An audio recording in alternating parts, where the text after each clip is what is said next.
The late afternoon sun streamed weakly through the smudged kitchen windows of Dawson's Diner, a place where the scent of frying oil seemed permanently stitched into the walls. Plates clattered, orders were shouted, and the constant hiss of sizzling pans filled the air. Amid the chaos, Emily darted between tables, balancing two trays heavy with burgers and milkshakes. Sweat dampened her forehead, but she moved quickly, her smile unfaltering. She was used to the noise, the endless rush, the ache in her feet that seemed to start the moment her shift began.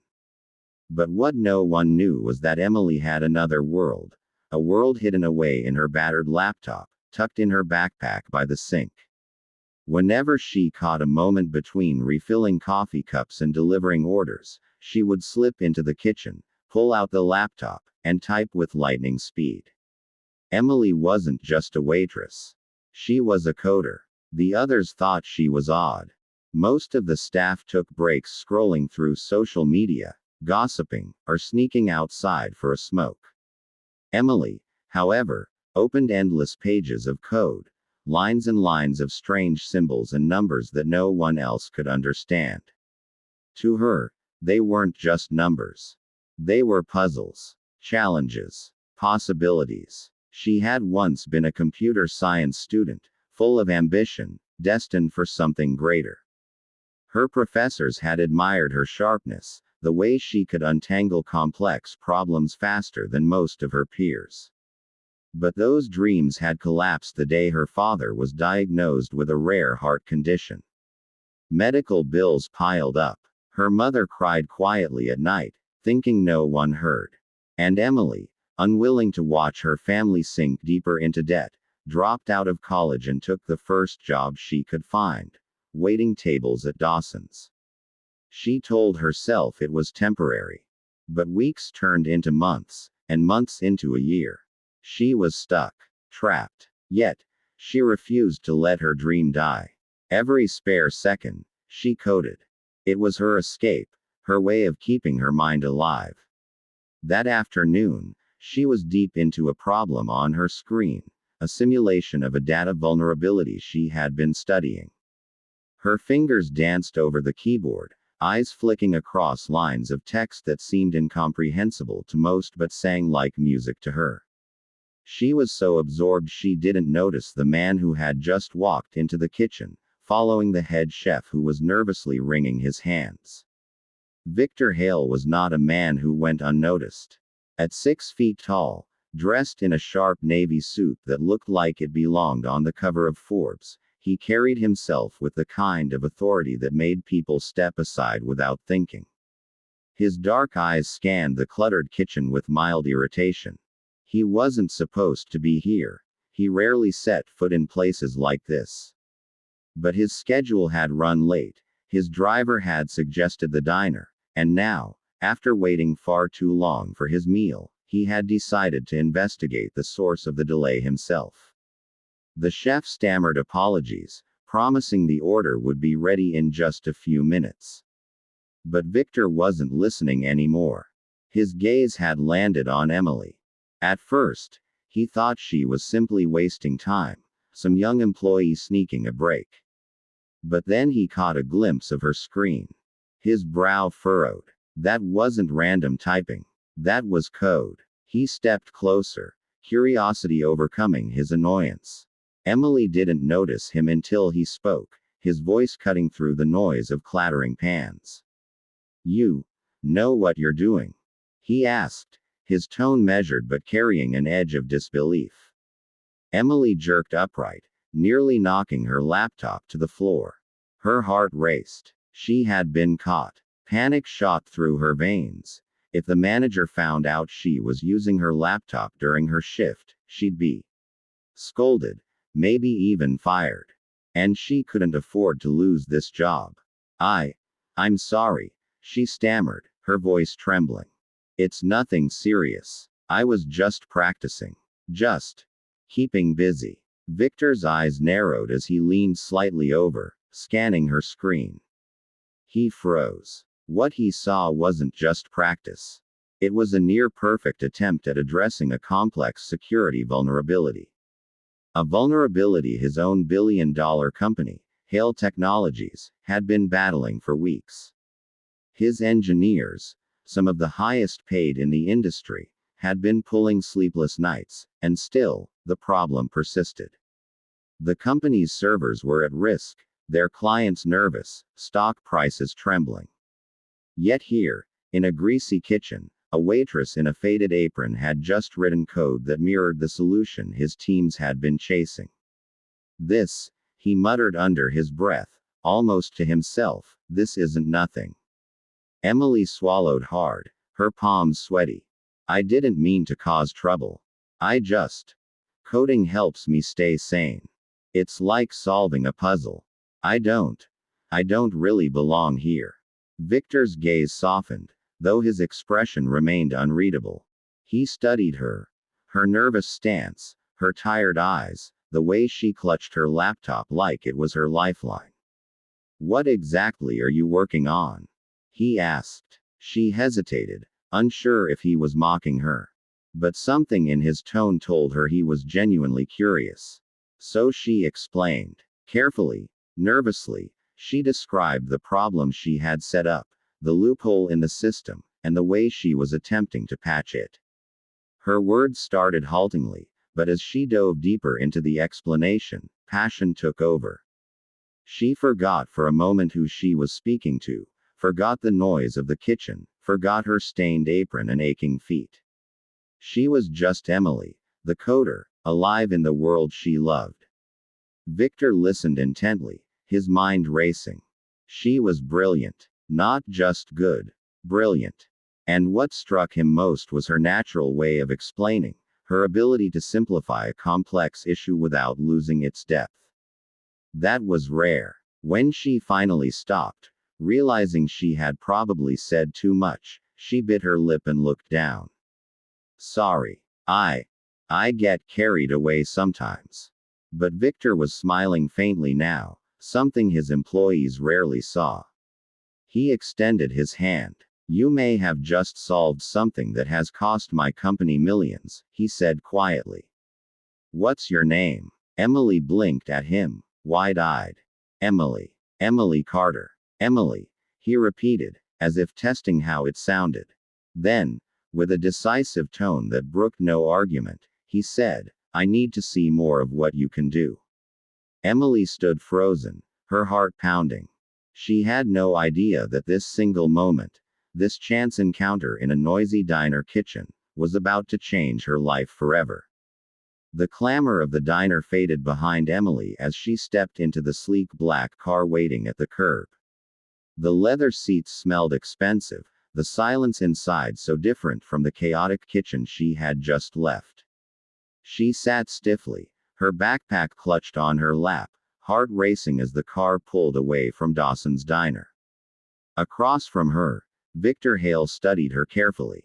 He hadn't said much since asking her to leave with him, only a brief explanation to her stunned manager, I'll be borrowing Emily for a while. She's needed elsewhere. The manager, terrified of offending a man he quickly recognized as the Victor Hale, had practically pushed her out the door. Now, Emily sat in the car, still wearing her flour-dusted apron, hands trembling.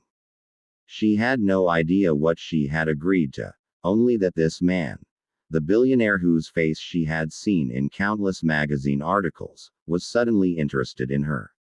Relax, Victor finally said, his voice low but firm. You're not in trouble. Quite the opposite. She glanced at him, then back at the window where the city lights blurred into streaks of gold. I don't understand. Why me? Because, he said, leaning forward slightly, you just solved a problem that my best engineers couldn't crack. A problem that, if left unresolved, could sink parts of my company. Her throat tightened. I was just practicing. I didn't even know it was real. He studied her again, as though trying to weigh her words. That's what makes it more remarkable. You weren't even trying to impress anyone. You just do this naturally. Emily fell silent. 1,000 thoughts rushed through her mind. Her father's hospital bills, her mother working double shifts at the grocery store, the shame of dropping out of college, and the dream she thought she had lost forever. Could this really be happening? The car pulled up in front of a glass tower that seemed to scrape the clouds. The Hale Technologies logo gleamed at the top, an emblem she had once admired from a distance, never imagining she'd set foot inside.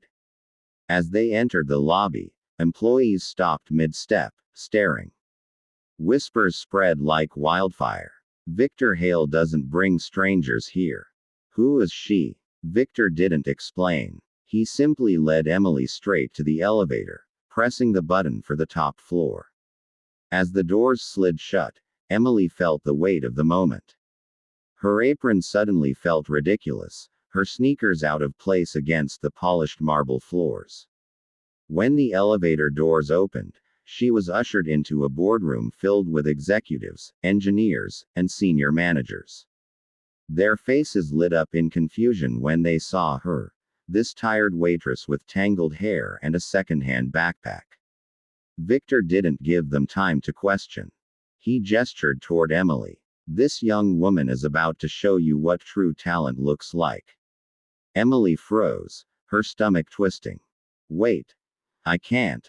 I'm not ready for this. She whispered. Victor leaned close, his tone softer now. Emily, you are ready. Just do what you always do. Trust yourself. Her hands shook as she placed her laptop on the glossy boardroom table. The screen flickered to life, revealing the same lines of code she had been working on in the diner. The room went silent as she began to explain, her voice trembling at first. This is a simulation of a vulnerability I noticed. Most people patch it temporarily, but I build a system that rewrites the data flow to block future breaches before they occur. It's like sealing the crack and reinforcing the wall at the same time. She typed quickly, showing her algorithm in action. The graphs on the screen shifted, vulnerabilities closing one by one. Engineers leaned forward, squinting, whispering among themselves. Wait. That's brilliant. She rerouted the function before the system even detects the attack. I've never seen anyone approach it this way. Emily's confidence grew as she spoke, her voice clearer, her passion lighting up the room. For the first time in years, she wasn't just a waitress hiding her dream in stolen minutes. She was the coder she had always known she could be. When she finally stopped, her chest rising and falling quickly, there was silence. Then, applause. Real applause. Victor stood at the head of the table, his gaze sweeping over his stunned executives. Ladies and gentlemen, this young woman just saved us weeks of wasted time and millions in potential losses. Her solution isn't just effective, it's innovative. He turned to Emily. From this moment forward, you're not a waitress. You're part of Hale Technologies. In fact, I'd like you to lead a team. We need minds like yours. Fearless, inventive, unshackled by convention. Emily's eyes widened, tears threatening to spill. Lead a team. Me. I don't even have a degree. I don't. Victor cut her off. I don't care about degrees. I care about results. And you just proved you're capable of more than most people with fancy diplomas and corner offices. The room erupted in agreement, executives nodding, engineers clapping her on the back. Emily felt dizzy, as though she had stepped into someone else's life. Hours ago, she had been scrubbing tables. Now, she was being welcomed into one of the world's most powerful tech companies. Later that night, back in her tiny apartment, Emily sat on the edge of her bed, laptop open once again. But this time, she wasn't practicing in secret. An official offer letter from Hale Technologies glowed on the screen, complete with a salary that made her breath catch. More than enough to pay off her family's debts. More than enough to finally give her father the treatment he needed. Her mother called, and Emily could barely get the words out through her tears. Mom, everything's going to change. I got a job. Not just any job. The job. We don't have to worry anymore. On the other side of the city, Victor sat in his office, looking out over the glittering skyline. For years, he had trusted only the polished resumes, the Ivy League graduates, the safe bets. But tonight had reminded him of something important. Brilliance doesn't always wear a suit or carry a degree. Sometimes, it wears an apron and codes in the corner of a diner kitchen. And for Emily Carter, that single chance encounter had opened the door to a future she had almost given up on. From waitress to lead engineer, from forgotten to indispensable, she had stepped into the life she was always meant to live.